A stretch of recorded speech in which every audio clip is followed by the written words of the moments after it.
Good morning प्यारे साथियों, welcome to be positive classes. आप लोगों का बहुत बहुत स्वागत है। और आपका जो पिछला टॉपिक था हरी खाद वो कंप्लीट हो गया था। अब आपके जो क्वेश्चन है वो हम अगली क्लास में करेंगे।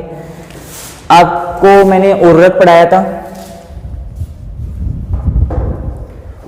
और उर्वरक के अंदर फर्टिलाइजर के अंदर मैंने उर्वरक का क्लासिफिकेशन पढ़ा दिया था उसके अंदर, और उसके जो कौन कौन से उर्वरक होते हैं, किस प्रकार के उर्वरक पाए जाते हैं, कौन से जल में विलय होते हैं, प्राथमिक द्वितीयक तृतीयक प्रकार के, वो सारे उर्वरक मैंने बता दिए थे आपको। इसके बाद में आपका ये जो उर्वरक वाला टॉपिक है वो कंप्लीट कर देते हैं आज। और ये क्लास आपकी मान लो थोड़ी सी लेट है, ये पहले आनी चाहिए आपकी क्लास, चलो कोई बात नहीं। फिर भी आज हम पढ़ेंगे उर्वरक प्रयोग करने की विधियां,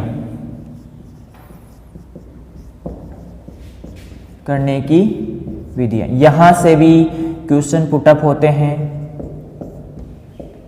ये आपका सिलेबस का टॉपिक है, तो सिलेबस में जो भी चीजें दे रखी है वो सारी हम यहां पर कंप्लीट करेंगे। क्लियर है? अब यहाँ पर उर्वरक प्रयोग करने की जो विधियां हैं उसमें सबसे पहले हम सामान्य रूप से देखते हैं कि उर्वरक किस प्रकार से प्रयोग किए जाते हैं। सबसे पहले हम बात करते हैं कि उर्वरक जो होते हैं वो N, P और K के रूप में होते हैं, मतलब नाइट्रोजन, फास्फोरस और पोटास युक्त उर्वरक होते हैं। क्या क्या होते हैं? नाइट्रोजन, फास्फोरस और पोटास युक्त उर्वरक होते हैं। और इनके अंदर हम बात करते हैं कि जो फास्फोरस और पोटास है, इनकी पूरी मात्रा हम बुआई के समय प्रयोग करते हैं। इन दोनों की मात्रा हम कब करते हैं? बुआई के समय पूरी मात्रा क्या करते हैं? पूरी मात्रा प्रयोग करते हैं। कब? बुआई के समय।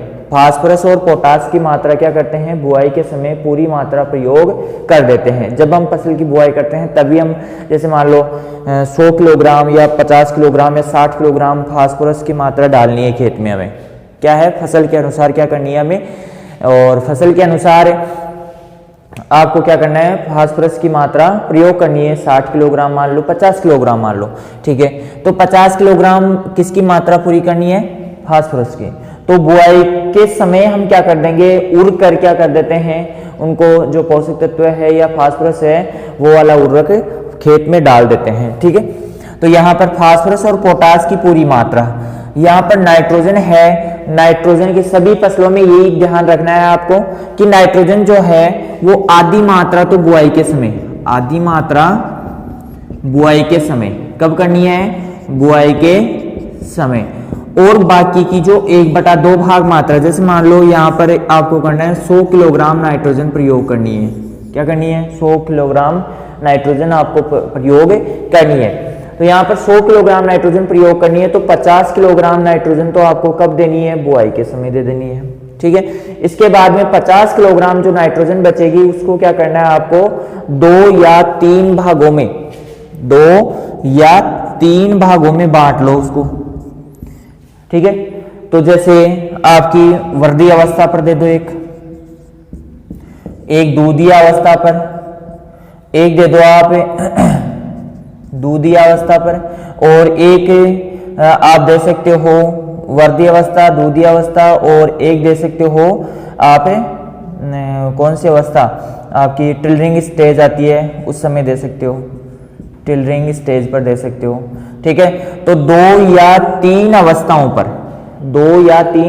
पर आप क्या करते हो? 2 या 3 बराबर भागों में बांट दो। जैसे 50 किलोग्राम है, 50 किलोग्राम को आपको 2 भागों में बांटना है, 25-25 किलोग्राम।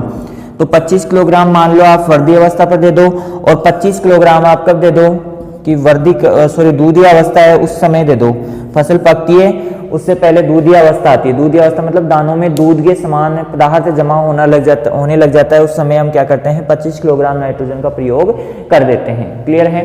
तो यहाँ तक आपको समझ में आ गया होगा कि सबसे पहले हम फास्फोरस और पोटास की सभी फसलों में ये ध्यान रखना, सभी फसलों में यही फंडा अपनाते हैं कि फास्फोरस और पोटास की पूरी मात्रा हम बुआई के समय पूरी मात्रा प्रयोग करते हैं, और नाइट्रोजन जो है उसको हम क्या करते हैं, आधी मात्रा 50 किलोग्राम बुआई के समय और 25-25 किलोग्राम 2 या 3 बराबर भागों में बांटकर, किसी फसल में हम 2 भागों में, किसी फसल में 1 भाग में बांट कर दे सकते हैं, किसी फसल में 3 भागों में बराबर भागों में बांट कर क्या कर सकते हैं, इसको दे सकते हैं। क्लियर है। देखो अब हम उर्वरक जो होते हैं उनका जो वर्गीकरण है, उर्वरक देने की जो विधियों का वर्गीकरण है वो 2 प्रकार से किया जा सकता है। कितने प्रकार से किया जा सकता है? 2 प्रकार से किया जा सकता है। अब 2 प्रकार से कौन कौन सा है उसके बारे में देख लेते हैं।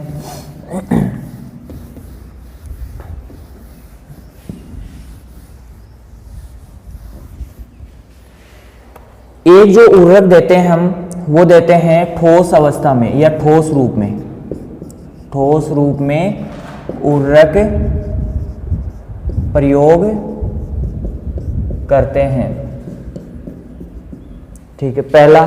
और एक होता है लिक्विड रूप में। किसमें? लिक्विड रूप में हम प्रयोग करते हैं। किस रूप में करते हैं? लिक्विड रूप में प्रयोग करते हैं। देखो एक होता है ठोस रूप में। ठोस रूप में जैसे आपका यूरिया होता है, यूरिया को आप डायरेक्ट खेत में डालते हो। एक होता है लिक्विड रूप में, ठीक है। तो लिक्विड रूप में आप प्रयोग कर सकते हो एक तो, और एक किस रूप में? ठोस अवस्था में आप प्रयोग कर सकते हो, कि घोल के रूप में प्रयोग कर सकते हो एक तो, और एक किस रूप में? ठोस रूप में प्रयोग कर सकते हो, ठीक है। अब इसके अंदर सबसे पहला जो आता है ठोस रूप में, वो आता है छिड़काव। पहला छिड़काव के द्वारा, ब्रॉडकास्टिंग।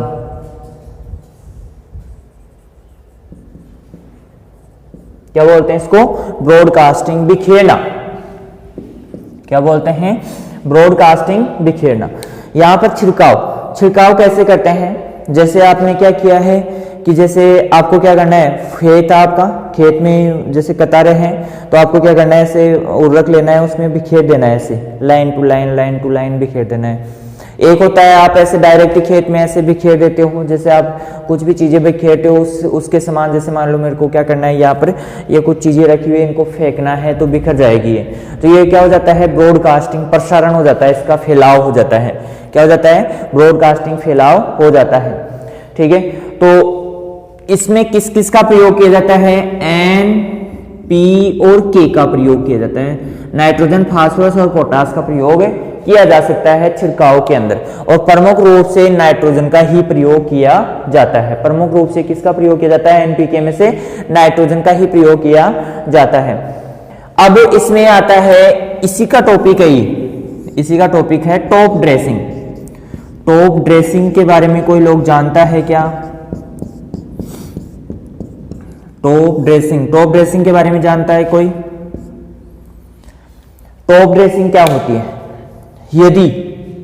यदि आप खड़ी फसल में क्या कर रहे हो, खड़ी फसल है, और खड़ी फसल में आप बिना पंक्तियों का ध्यान रखे डायरेक्ट छिड़काव कर रहे हो उर्वरक का, मतलब बिखेर रहे हो उर्वरक को, तो ये क्या कहलाता है? टॉप ड्रेसिंग कहलाता है। क्या कहलाता है? टॉप ड्रेसिंग कहलाता है। ये क्वेश्चन आया हुआ है, क्लियर है, ठीक है। जितने भी क्वेश्चन हैं उनके बारे में मैं आपको पूरी डिटेल दूंगा, पूरे क्वेश्चन लिखवाऊंगा, ठीक है। तो ये चीजें आपको ध्यान रखनी है यहाँ पर।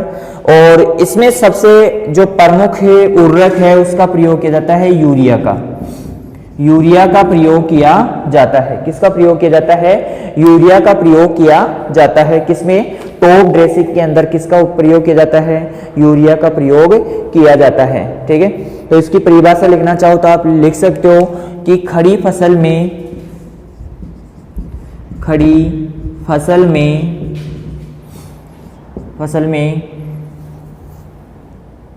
उर्वरक का छिड़काव करना क्या कहलाता है? यहाँ पर टॉप ड्रेसिंग कहलाता है। क्या कहलाता है? छिड़काव करना टॉप ड्रेसिंग कहलाता है। जैसे ये फसल है, इस फसल में आपको क्या करना है, यहाँ पर ऐसे कोई व्यक्ति खड़ा है और वो व्यक्ति ऐसे खड़ा है और यहाँ पर एक खड़ा है और ये फेंक रहा है इसमें उर्वरक को, तो तो ऐसे यहाँ पे गिर गया, यहाँ पे गिर गया, यहाँ पे गिर गया, कहीं पर भी गिर सकता है उर्वरक। क्या कोई पंक्ति में फिक्स गिर रहा है क्या? नहीं, इसमें किसी प्रकार की कोई पंक्ति वंक्ति नहीं है, यहाँ पर डायरेक्ट ये उर्वरक कहीं पर भी गिर सकता है। तो इस प्रकार की जो क्रिया होती है उसे क्या कहते हैं? टॉप ड्रेसिंग कहते हैं। क्या कहते हैं इसे? टॉप ड्रेसिंग कहते हैं। आज थोड़ी सी हवा तेज चल रही है सर, ठीक है। तो इस प्रकार से टॉप ड्रेसिंग, खिड़की को क्लोज कर दी, ठीक है। यूरिया खड़ी फसल में उर्वरकों का क्या करना है? प्रयोग करना ही क्या कहलाता है? टॉप ड्रेसिंग कहलाता है। अब इसके बाद में ये छिड़काव हो गया। छिड़काव के बाद में जो दूसरा पॉइंट आता है वो है आपका संस्थापन। संस्थापन, प्लेसमेंट। क्या होता है? प्लेसमेंट होता है। अब प्लेसमेंट या संस्थापन किसे कहते हैं? यदि हम उर्वरक को क्या कर रहे हैं? मृदा की सतह के नीचे पहुंचा रहे हैं, जड़ क्षेत्र के पास पहुंचा रहे हैं, तो क्या हो जाएगा? वहां पर जड़ क्षेत्र के पास पहुंचा रहे हैं तो क्या हो जाएगा? वो हो जाएगा, यहाँ पर संस्थापन हो जाएगा, प्लेसमेंट हो जाएगा, ठीक है। अब इसके अंदर संस्थापन के अंदर ध्यान रखना है, ये छिड़काव यंत्र हो गया, छिड़काव के अंदर एनपीके का प्रयोग किया जाता है। टॉप ड्रेसिंग हो गया, संस्थापन हो गया। संस्थापन के अंदर जो सबसे पहला आता है, यदि हम संस्थापन का अर्थ देखें, यहाँ पर संस्थापन का अर्थ देख लो, पहले लिख ही लो, चलो लिख लो आप। संस्थापन का क्या अर्थ होता है कि पौधों की जड़ों के पास उर्वरक को पहुंचाना। पौधों की जड़ों के पास उर्वरक पहुंचाना।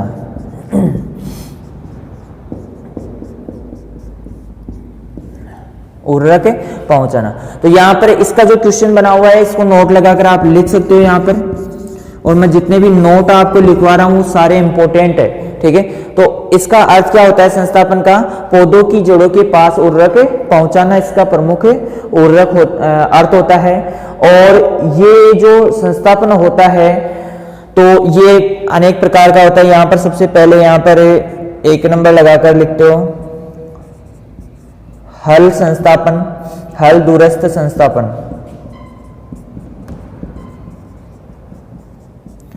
अब इसमें क्या किया जाता है? हल के माध्यम से हल आता है, प्लग आता है। हल जानते हो आप, देसी हल जो होता है उसके द्वारा। और आपने देखा होगा कि आपके जैसे गेहूं की बुआई की जाती है, जौ की बुआई की जाती है, बाजरे की बुआई की जाती है, उससे पहले सुना होगा आपके घर वालों से कि उर्वरक की बिजाई कहते हैं, खाद की बिजाई करते हैं। तो वही सिस्टम है यहाँ पर कि हल के द्वारा या प्लग के द्वारा क्या किया जाता है? यहाँ पर गहराई में, जैसे मृदा की जो बीज है, ये बीज आ गया, मान लो बीज की कतार आ गई, ये मान लो ये बीज है, इसके जस्ट नीचे की तरफ उर्वरक देना, या इसके साथ मिक्स करके भी क्या करते हैं हम? कभी कभार उर्वरक को बीजते हैं। तो ये इस प्रकार की जो क्रिया होगी वो क्या कहलाएगी? हल दूरस्थ संस्थापन। हल के द्वारा जो संस्थापन की क्रिया की जाती है वो हल दूरस्थ संस्थापन कहलाती है। इसके बाद में जो दूसरा टॉपिक है इसका वो है गहन संस्थापन।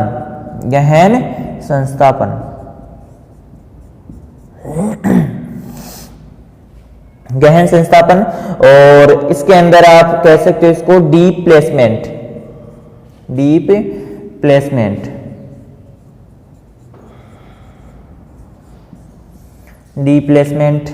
क्या कह सकते हो इसको?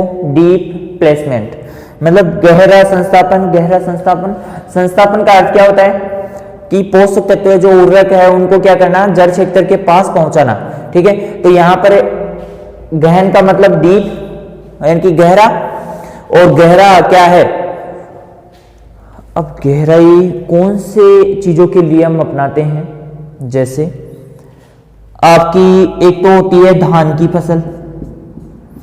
धान की फसल में क्या होता है? 2 क्षेत्र होते हैं, एक अपचेत एक ऑक्सीकरण क्षेत्र। एक अपचेत क्षेत्र होता है, एक ऑक्सीकरण क्षेत्र। 2 क्षेत्र बनते हैं इसके खेत के अंदर। जो मृदा होती है उसमें 2 क्षेत्र होते हैं, एक ऑक्सीकरण क्षेत्र, एक होता है अपचेत क्षेत्र। ये क्वेश्चन भी पूछा जा चुका है आपका कि ऑक्सीकरण क्षेत्र धान में, अपचेत क्षेत्र। तो अब कौन सी फसल है जिसमें अपचयी क्षेत्र में उर्वरक प्रयोग किए जाते हैं, तो ये क्वेश्चन आ चुका है आपका। तो आपको यहाँ पर जो भी चीजें बताई जा रही है वो सारे क्वेश्चन आपके पुटअप हुए हैं, सारे के सारे आए हुए क्वेश्चन हैं प्रत्येक एग्जाम के अंदर। तो यहाँ पर सारी चीजें आपको इम्पोर्टेंट उपलब्ध करवाई जा रही है, चाहे से वो आईसीआर हो, चाहे से जेट हो, चाहे से बीएचयू हो, चाहे से सुपरवाइजर हो, किसी भी एग्जाम में आप उठाकर देख लेना पेपर में, सारी चीजें ऐसी कैसी आपको मिल जाएगी यहाँ पर।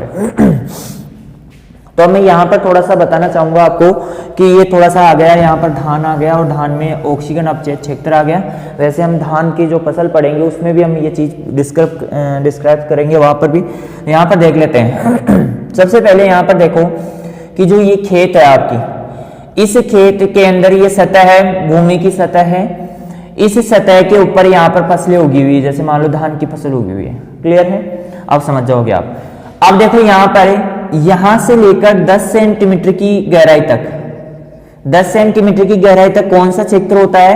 ऑक्सीकरण क्षेत्र होता है। कौन सा क्षेत्र होता है? ऑक्सीकरण क्षेत्र होता है। और 10 सेंटीमीटर से नीचे का जो क्षेत्र होता है वो अपचयित क्षेत्र होता है, अपचयित क्षेत्र होता है। ठीक है, तो यहां पर ये अपचयित क्षेत्र, ऑक्सीजन क्षेत्र, यहां पर ऑक्सीजन की उपस्थिति होती है और ये अपचयित क्षेत्र होता है। और यहां पर हम क्या करते हैं, उर्वरकों को गहराई में देते हैं ताकि इनका अपचयित क्षेत्र में निस्सालन बहुत कम हो पाता है और यहाँ पर उर्वरक की मात्रा जड़ों के पास भी पहुंच जाती है और साथ ही साथ क्या होता है, उर्वरक की जो दक्षता है वो बढ़ जाती है। दक्षता जानते हो आप, उर्वरक की प्रयोग करने की जो दक्षता होती है वो बढ़ जाती है। दक्षता मतलब उसकी जो मान लो हमने 100 किलोग्राम नाइट्रोजन प्रोवाइड करवाई प्लांटों को और वहां पर 100 किलोग्राम में से मान लो 20 किलोग्राम, कुछ मृदाओं में 20 किलोग्राम ही उपयोग हो पाती है, कुछ मृदाओं में 70 किलोग्राम प्रयुक्त हो जाती है, पौधे उपयुक्त प्रयोग कर लेते हैं, और कुछ मृदाओं में 50 किलोग्राम। तो ये क्या है? क्षमता है, दक्षता है। क्या है? दक्षता है ये उर्वरकों की। तो यहां पर तो धान की फसल में अपचित क्षेत्रों में उर्वरक देने के लिए डीप प्लेसमेंट का प्रयोग करते हैं। इसके अलावा एक एग्जाम्पल और है, मतलब गहराई में हम नाली कूड़ बनाकर उसमें क्या कर देते हैं, उर्वरक भर देते हैं और वापस बंद कर देते हैं। और फल वृक्ष क्या होते हैं? फल वृक्ष होते हैं। फल वृक्षों में क्या करते हैं? डीप प्लेसमेंट का प्रयोग करते हैं। तो फल वृक्ष जानते हो आप लोग, बहुत दिनों तक एक ही जगह स्थायी रहते हैं पेड़ पौधे, तो उनको जड़ों के पास उर्वरक पहुंचाना बहुत ही अनिवार्य हो जाता है। तो वहां पर पोषक तत्व अवेलेबल करवाने के लिए हमें क्या करना पड़ता है, यहाँ पर डीप प्लेसमेंट करना पड़ता है। उनको गहराई में जड़ों के पास उर्वरक पहुंचाने के लिए हमें डीप प्लेसमेंट की क्रिया करनी पड़ती है। तो फल वृक्षों में हम क्या करते हैं, खाई खोदते हैं उसकी जड़ों के पास और उसमें उर्वरक भरते हैं और वापस उसको बंद कर देते हैं। ठीक है, तो इस प्रकार की क्रिया किसमें की जाती है? गहन संस्थापन की क्रिया फल वृक्षों में की जाती है। ठीक है, तो दो विधियां हो गई हमारी, हल दूरस्थ संस्थापन हो गया, एक गहन संस्थापन हो गया। संस्थापन का अर्थ होता है पौधों की जड़ों के पास उर्वरक को पहुंचाना या पोषक तत्वों को पहुंचाना। तो हल दूरस्थ संस्थापन और गहन संस्थापन दो चीजें हो गई। इसके बाद में तीसरा जो है अधोमर्दा संस्थापन। अधोमर्दा संस्थापन,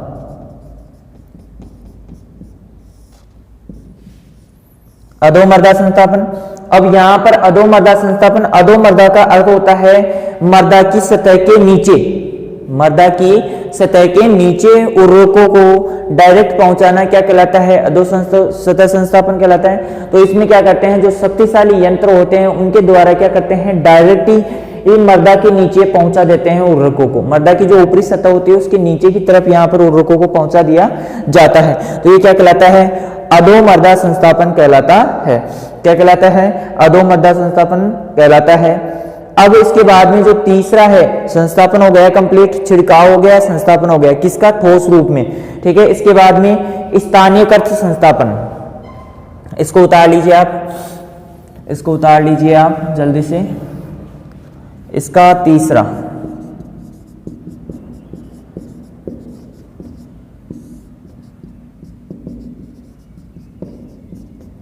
स्थानीयकृत संस्थापन।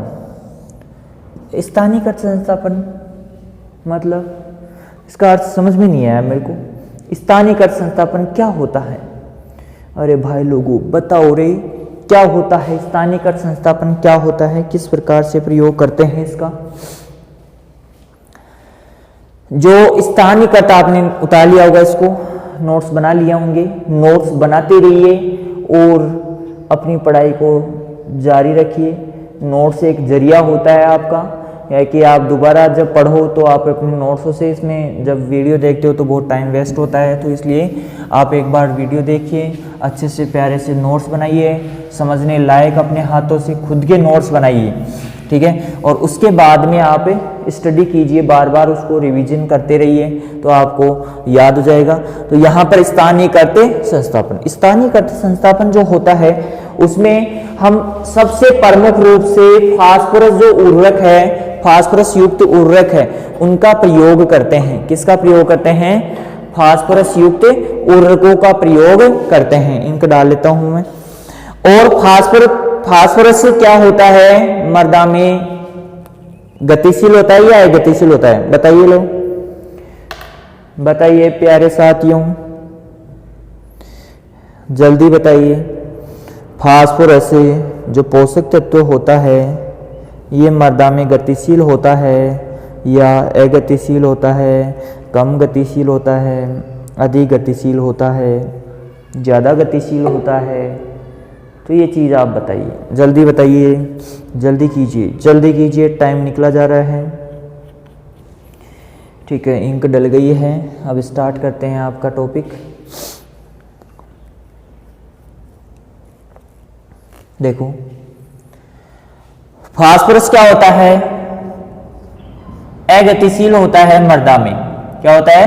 अगतिशील। इसीलिए तो हम पीएसबी फास्फोरस गोलक बैक्टीरिया और वीएम वेस्कुलस आर्बोस्कुलर माइक्रोराइजा का प्रयोग करते हैं। पीएसबी और वीएम का प्रयोग करते हैं, यानी फास्फोरस के गमन और चलन के लिए हम क्या करते हैं? वीएम का प्रयोग करते हैं, वेस्कुलस आर्बोस्कुलर्स माइक्रोराइजा का प्रयोग करते हैं।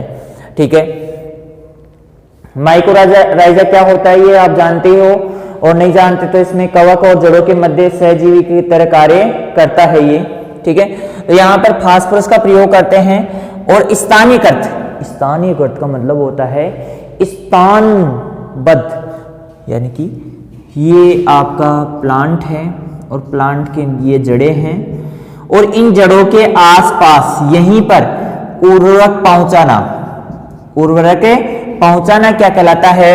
स्थानीयकृत संस्थापन कहलाता है। और फास्फोरस युक्त उर्वरकों का प्रयोग इस विधि में किया जाता है। किसका प्रयोग किया जाता है? फास्फोरस युक्त उर्वरकों का प्रयोग इस विधि में किया जाता है। इसके बाद में जो अगला आता है आपका, जो आपका ये स्थानीयकृत संस्थापन है, इसमें ही आपका अगला टॉपिक है संपर्क संस्थापन। इसका पहला है, इसका पहला संपर्क संस्थापन। देखो आपका एक तो ये डीप प्लेसमेंट पूछा जा चुका है, ये धान वाला पूछा जा चुका है। ठीक है, ये क्वेश्चन आ चुके हैं आपके। इसी प्रकार से टॉप ड्रेसिंग वाला आ चुका है। तो आपको जो भी क्वेश्चन दिया जा रहा है वो बहुत ही इंपॉर्टेंट है, तो यहाँ पर आपको ध्यान से पढ़ना है, सारी चीजें इंपॉर्टेंट है। देखो आपको वही चीजें पढ़नी है जो आती है, बाकी चीजें आपको नहीं पढ़नी है। यदि आपको नॉलेज लेना है तो आप सारी चीजों के बस पकड़ लो, फिर सिलेक्शन की बात मत करना। किसकी बात मत करना? सिलेक्शन की। लेकिन आपको नॉलेज और क्या सिलेक्शन दोनों लेने हैं तो आपको क्या करना पड़ेगा? हमारे चैनल से जुड़े रहना पड़ेगा। हाँ, संपर्क संस्थापन। अब संपर्क संस्थापन क्या आ गया रही है? बला क्या आ गई? कौन सी बला आ गई? संपर्क का मतलब होता है कि जड़ क्षेत्र के जस्ट पास में, मतलब इसके टच में रहते हुए क्या करना है आपको? इसको उर्वरकों को डालना है। ठीक है, तो ये विधि कब करते हैं हम? जब हम इसके अंदर जो उर्वरक है उनको बीजों के साथ मिलाकर बोते हैं तभी कर सकते हैं, या फिर बिजाई से पूर्व हम बीजते हैं तो उस समय भी क्या करते हैं? उर्वरकों को जड़ क्षेत्र के पास पहुंचाया जाता है। तो संपर्क बीज और उर्वरक को दोनों को एक साथ प्रयोग किया जाता है। तो बीज और प्लस किसको, बीज प्लस किसको, उर्वरक को किसके साथ है, दोनों को मिक्स करके बुआई की जाती है। तो ये क्या कर जाता है, यहाँ पर संपर्क संस्थापन हो जाता है। ठीक है, इसके बाद में पट्टी संस्थापन दूसरा आता है इसका, पट्टी संस्थापन। संस्थापन, आपन, कौन सा अपन रे, अरे कौन सा अपन, पट्टी संस्थापन। अब पट्टी संस्थापन यहां पर हम क्या करते हैं, बीज को पट्टियों में बोते हैं। जैसे हमने ये और ये, तो यहां पर हम उर्वरकों को भी इस पट्टी में देंगे। यदि इस पट्टी में दे रहे हैं, इस पट्टी की या तो नीचे की तरफ दे रहे हैं या थोड़ा सा इधर या इधर डाल रहे हैं, यहाँ पे डाल रहे हैं, यहाँ पे डाल रहे हैं, तो ये जो क्षेत्र होगा ये जड़ के पास होगा और ये क्या कहलाएगा, पट्टी संस्थापन कहलाएगा। क्या कहलाएगा, पट्टी संस्थापन कहलाता है। क्या कहलाता है, पट्टी संस्थापन कहलाता है। इसके अंदर आ जाता है ये, इसके जो एग्जाम्पल है वो है हिल संस्थापन, हिल संस्थापन, उतारते रहिए। इसका जो प्रयोग होता है हिल संस्थापन का, इसी का रूप है ये हिल संस्थापन है। ये कपास व ट्रांसप्लांटेशन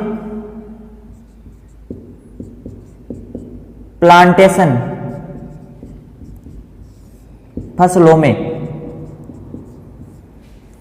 हिल संस्थापन का प्रयोग किया जाता है। किसका प्रयोग किया जाता है, हिल संस्थापन का प्रयोग किसमें किया जाएगा, कपास व ट्रांसप्लांटेशन वाली जो फसलें होती है, मतलब स्थानांतरित करने वाली जो फसलें होती है उनमें इसका प्रयोग किया जाता है। कपास और किसमें किया जाता है इसका, यहाँ पर जो आपकी ये होती है इसके अंदर ट्रांसप्लांटेड की जाने वाली फसलें होती है उनमें किया जाता है। ठीक है, अब इसके बाद में जो इसका जो प्रकार है अगला, ये देखते हैं, इसका जो अगला प्रकार है हिल संस्थापन हो गया और इसके बाद में आता है रो संस्थापन।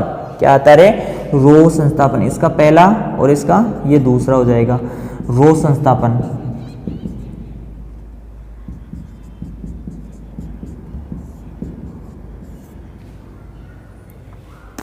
जैसे गन्ना नालियों में बुआई की जाती है, एक कतार के अंदर गन्ना, आलू और मक्का, इन तीनों फसलों में क्या किया जाता है, रो संस्थापन किया जाता है, यानी कि एक कतार के अंदर गहन संस्थापन किया जाता है, प्लेसमेंट किया जाता है। ठीक है, तो ये पट्टी संस्थापन कंप्लीट हुआ। पट्टी संस्थापन के बाद में पॉइंट संस्थापन, पॉइंट संस्थापन।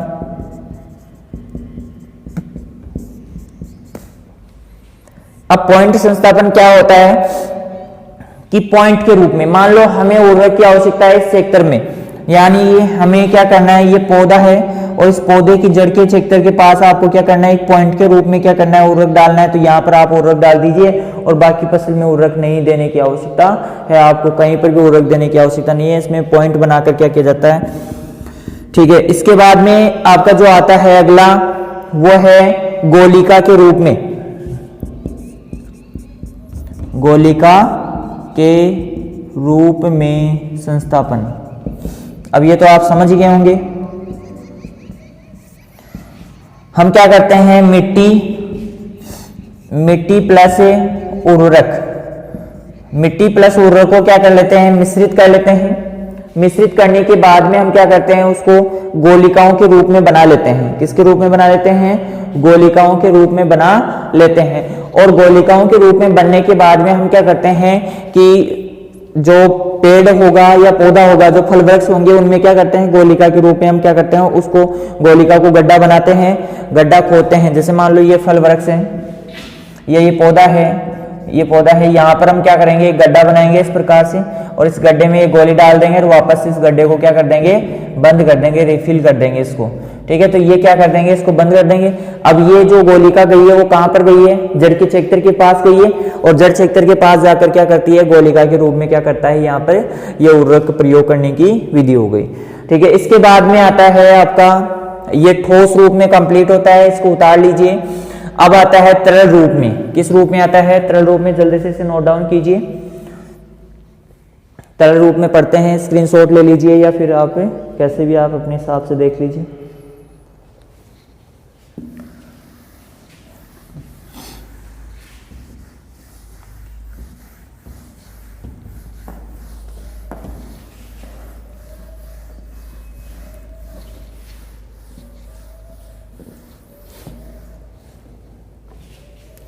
दूसरा है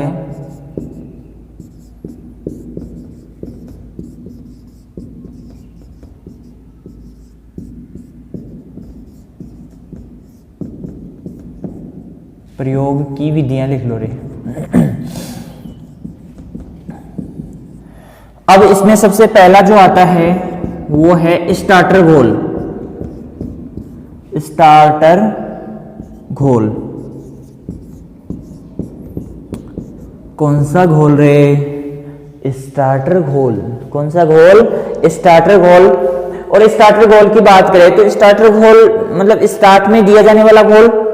हम क्या करते हैं, जैसे फसलों जो रोपण करने वाली प्लांटेशन वाली जो फसलें होती है, प्लांटेशन वाली जो फसलें होती है, जैसे हमें क्या करना है, जैसे प्याज की हम पौध तैयार करते हैं, पौध तैयार करने के बाद हम उसकी रोपाई करते हैं, ठीक है। इसी प्रकार धान, इसी प्रकार से आपकी जो मिर्च हो गई, बैंगन हो गया, ठीक है, इस प्रकार की जो फसलें होती है, टमाटर हो गया, तो इन फसलों में हम क्या करते हैं कि यहाँ पर सबसे पहले घोल तैयार कर लेते हैं। जैसे मान लो यूरिया का घोल तैयार कर लिया, डीएपी का घोल तैयार कर लिया, ठीक है, इस प्रकार से हम घोल तैयार कर लेते हैं। सॉरी, डीएपी का यहाँ पर घोल तैयार नहीं होता है, यूरिया का। अब यूरिया का हमने घोल तैयार कर लिया। अब हमने पौध को उखाड़ा, उखाड़ने के बाद में हम जड़ों को क्या करते हैं, इसको उपचारित करते हैं, यूरिया के निश्चित सांद्रता के घोल में क्या करते हैं, डुबोते हैं और फसल को क्या करते हैं, स्थानांतरित कर देते हैं, ट्रांसप्लांटेशन कर देते हैं। तो ये इस प्रकार की जो विधि होती है, दूसरी जगह ले जाकर खेत में रोपाई कर देते हैं, ये समझ लो आप, ठीक है। तो यहाँ पर रोपाई कर देते हैं। तो ये जो घोल बना है इसे क्या कहते हैं, स्टार्टर घोल कहते हैं। क्या कहते हैं? स्टार्टर घोल कहते हैं। क्या कहते हैं रे? स्टार्टर घोल कहते हैं। इसके बाद में जो दूसरा होगा, ये ए लिख लो, ये बी। दूसरा है पानीय छिड़काव। पानीय छिड़काव। अब पानीय छिड़काव के लिए हम क्या करते हैं, यूरिया का घोल तैयार करते हैं, थाई यूरिया का घोल तैयार करते हैं, ठीक है। तो पानीय छिड़काव करते हैं। इसके बाद में सी, इंजेक्शन के रूप में। इंजेक्शन के रूप में। अब इंजेक्शन के रूप में देखा होगा आपने काफी सारे लोगों को कि ये क्या करते हैं, डायरेक्ट हम पौधे के अंदर हार्मोन से इंजेक्ट कर देते हैं। पौधे की जो वो होता है, तना होता है, उसमें क्या कर देते हैं, इंजेक्ट कर दिया जाता है, जड़ों में इंजेक्ट कर दिया जाता है, और आपकी जो शाखाएं होती हैं उनमें भी इंजेक्ट कर दिया जाता है, जो फल होते हैं उनमें भी इंजेक्ट कर दिए जाते हैं, रसायन इंजेक्ट किए जाते हैं। लेकिन यहाँ पर इंजेक्शन के रूप में या पिचकारी के रूप में किसका करेंगे, घोल का प्रयोग करेंगे। किसका करेंगे? घोल का।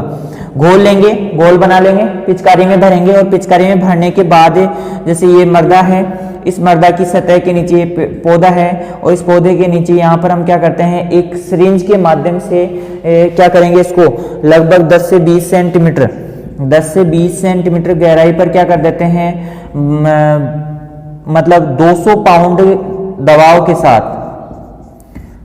प्रति वर्ग सेंटीमीटर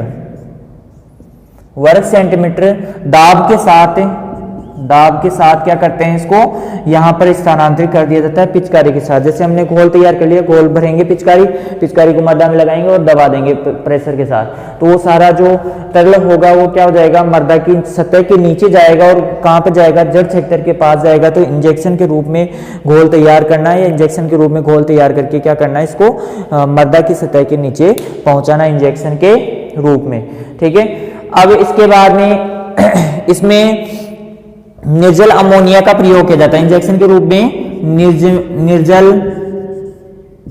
निर्जल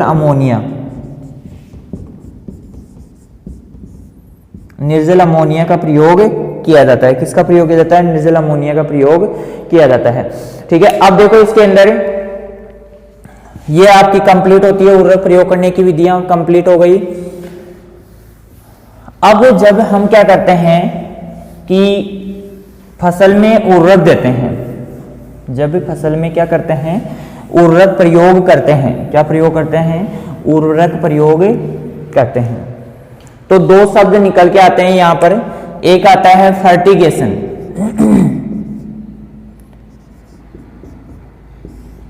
फर्टिगेशन,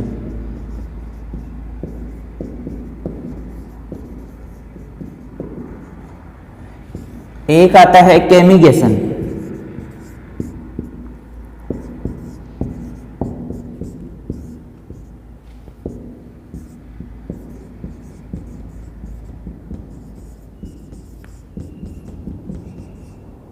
दो चीजें आती है, एक तो आता है फर्टिगेशन और एक आता है केमिगेशन। दो चीजें आती है। तो फर्टिगेशन क्या होता है और केमिगेशन क्या होता है? तो यहां पर आपको ध्यान रखना है, दोनों ही सेम चीजें हैं। यदि हम उर्वरक को सिंचाई जल के साथ दे रहे हैं, सिंचाई जल के साथ प्रयोग करते हैं, क्या करते हैं? प्रयोग करते हैं, तो ये क्या कहलाता है? प्रयोग करते हैं, तो फर्टिगेशन कहलाता है। और यदि रसायनों को सिंचाई जल के साथ प्रयोग करते हैं, सिंचाई जल के